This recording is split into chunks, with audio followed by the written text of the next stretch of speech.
¿Qué es el Espíritu Santo? La respuesta que da la Biblia.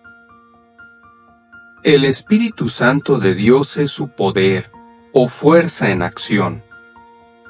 Cuando Dios envía su Espíritu, proyecta o dirige su energía hacia un lugar en concreto, sea donde sea, para que se cumpla su voluntad. En la Biblia, la palabra espíritu corresponde a los términos ruach en hebreo y pneuma en griego. En la mayoría de los casos, estos términos se refieren al poder de Dios en acción, es decir, a su Espíritu Santo.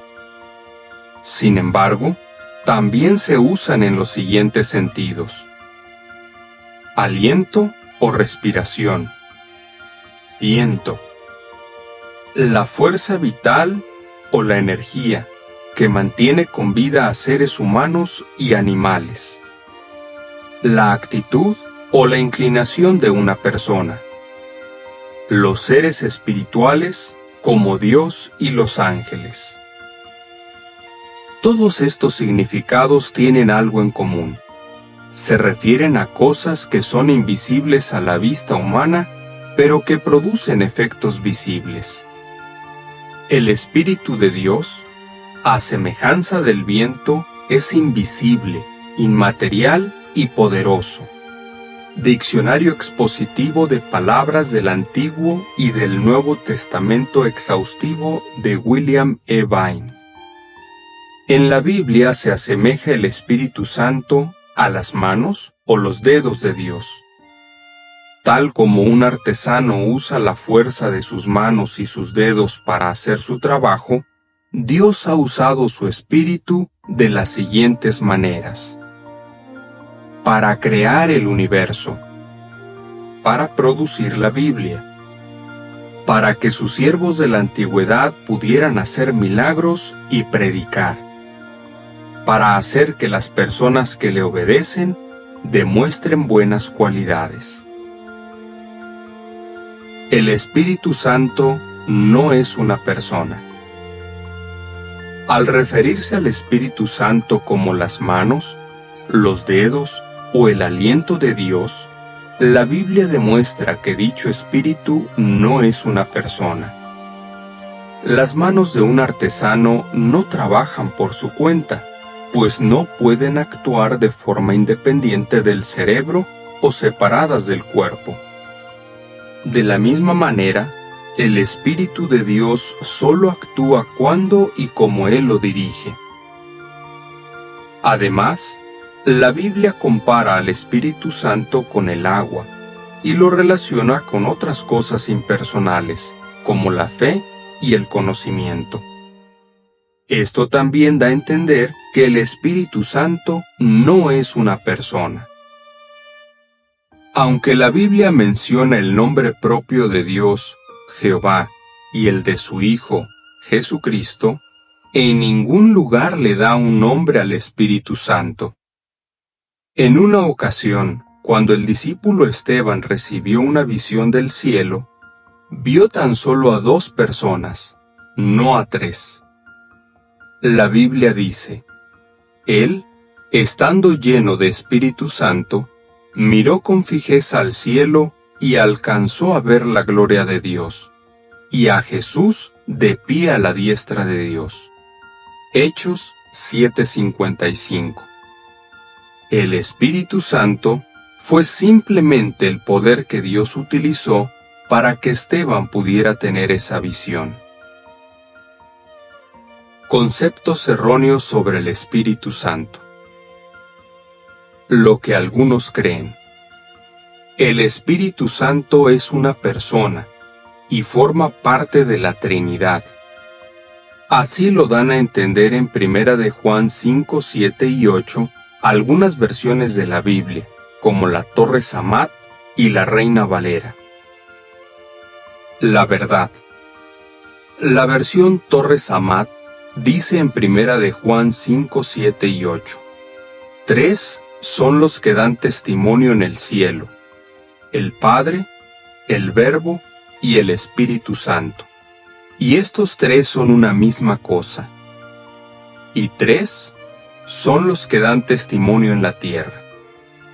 Sin embargo, respetados investigadores han descubierto que el apóstol Juan en realidad no escribió esas palabras y que, por tanto, no deberían estar en la Biblia. Por ejemplo, el biblista Bruce M. Metzger señaló: estas palabras son espurias, no auténticas, y no tienen derecho a permanecer en el Nuevo Testamento. Un comentario textual al Nuevo Testamento griego. Lo que algunos creen. La Biblia habla del Espíritu Santo como si fuera una persona, así que debe serlo. La verdad. En las Escrituras a veces se presenta al Espíritu Santo con características propias de una persona, pero eso no quiere decir que lo sea. Lo mismo pasa con la sabiduría, la muerte y el pecado. Por ejemplo, se describe al pecado como alguien seductor, codicioso y asesino. En el Evangelio de Juan, vemos que Jesús se refirió al Espíritu Santo como un ayudante. Dijo que ese ayudante, también conocido como el Paráclito, daría evidencia, guiaría, hablaría, oiría, les declararía verdades a los discípulos, lo glorificaría a él y recibiría cosas de él. Hay quien dice que como Juan utilizó los pronombres personales masculinos del idioma griego para referirse al Espíritu Santo, este debe ser una persona. ¿Pero es eso cierto? No. El griego, a diferencia del español, clasifica los sustantivos y los pronombres en masculinos, femeninos y neutros. Como el sustantivo griego que usó Juan para referirse al ayudante, Parácletos, es masculino, el pronombre también tenía que ser masculino. En cambio, cuando Juan se refirió al Espíritu Santo con el sustantivo neutro pneuma, que se traduce espíritu, utilizó un pronombre neutro. Lo que algunos creen. El bautismo se realiza en el nombre del Espíritu Santo. Por tanto, el Espíritu debe ser una persona. La verdad. En ocasiones, la Biblia utiliza la frase «en el nombre de» para indicar que alguien realiza algo con el poder o la autoridad que se le ha dado. En español usamos con el mismo sentido la expresión «en el nombre de la ley», pero eso no significa que la ley sea una persona. Por tanto, cuando alguien se bautiza en el nombre del Espíritu Santo, significa que reconoce el poder de ese Espíritu y su función en el cumplimiento de la voluntad divina. Lo que algunos creen. Los primeros discípulos de Jesús, incluidos los apóstoles, creían que el Espíritu Santo era una persona.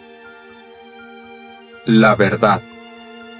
Eso no lo enseña ni la Biblia ni la historia. Según la Enciclopedia Británica, la doctrina de que el Espíritu Santo era una persona distinta y de naturaleza divina se definió en el Concilio de Constantinopla en el año 381 después de Cristo. Ese concilio se celebró más de 2 siglos y medio después de la muerte del último apóstol.